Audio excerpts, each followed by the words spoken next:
We use plastic on our daily basis. We use it in our water bottles and even our laundry baskets. Plastic has made us be able to dispose of it whenever we want to, but at what cost? Today, I am here to persuade you to think about the benefits of using PETASE to tackle the plastic crisis. According to GreenerIdeal.com, accessed in 2021, there are about 5 trillion plastic bags that are being disposed of, only about 20 minutes of actually using it. When you think of it, we use a lot more plastic than just PET, so we can assume the consumption of plastic is higher. According to GreenerIdeal.com, it takes about 1,000 years to decompose a plastic bag. So if we think about it, it takes 1,000 years for 5 trillion only plastic bags to decompose. Today, we'll be discussing what is PET and PETASE. Secondly, we'll be discussing what are the problems with PETASE. And third, we will be discussing why we should be using PETASE to tackle the plastic crisis. First, let's start talking about PET. PET is the most common plastic that we used. It is used in packaging like water bottles and food containers, according to bottlewater.org, published in February 2020. PET is also known as polyethylene terephthalate, also known as polyester, according to envirop.springer.com, published in January 2021. PET can also be recycled. Next, PETASE. What is that? PETASE is a bacteria that breaks down and eats plastic, according to chm.briz.ac.uk.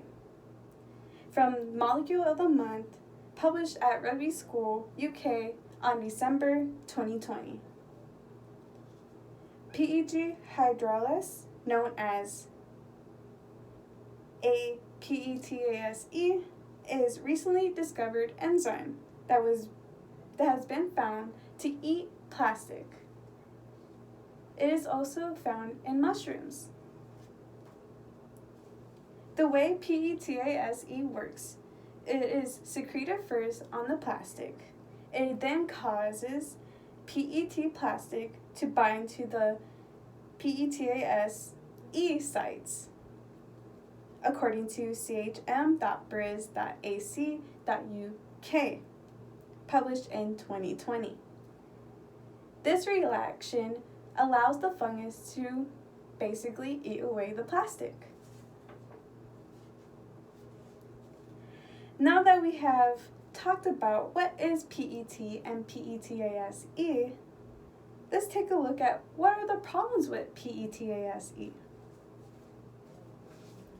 There are 2 problems of PETASE. First, PETASE cannot eat all plastic.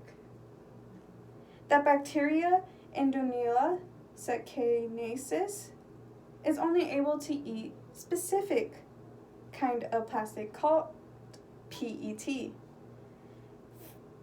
while it's more common in plastic bottles and maybe our food containers that we eat out of. This was published by Forwards.com, March 10th, 2021. The crutch that we have with PETASE is that it can only eat away specific plastic, so we cannot use it for other plastic that we use on a daily basis. Second, it takes a bit of time to actually eat the plastic. The fungus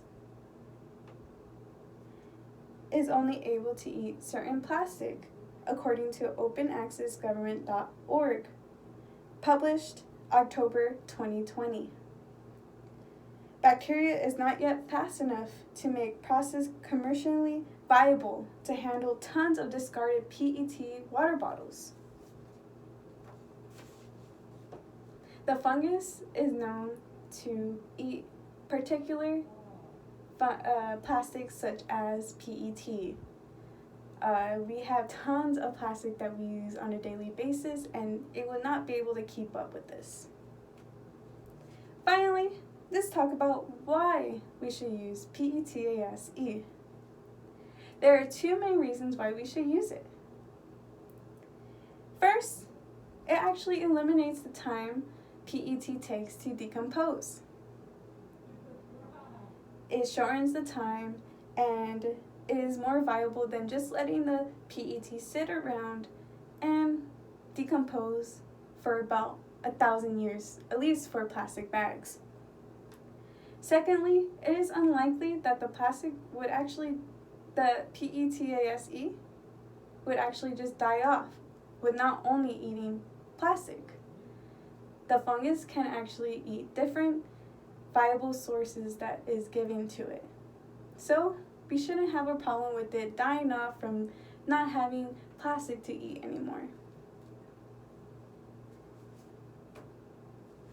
According to CHM.BRIS.ca.uk, published in 2020. Today, we discuss what is PET and PETASE, problems with PETASE, and second, why we should be using PETASE. For our lives and the future, we should be thinking about the plastic crisis. We know the problems that come around with using plastic and the consequences that come around when we do. PET is able to be recycled, and yet we're not able to use it on everything. And most people actually don't recycle it. If we expand our knowledge on plastic crisis, we will be able to change our future and at least make it a little brighter than we have right now.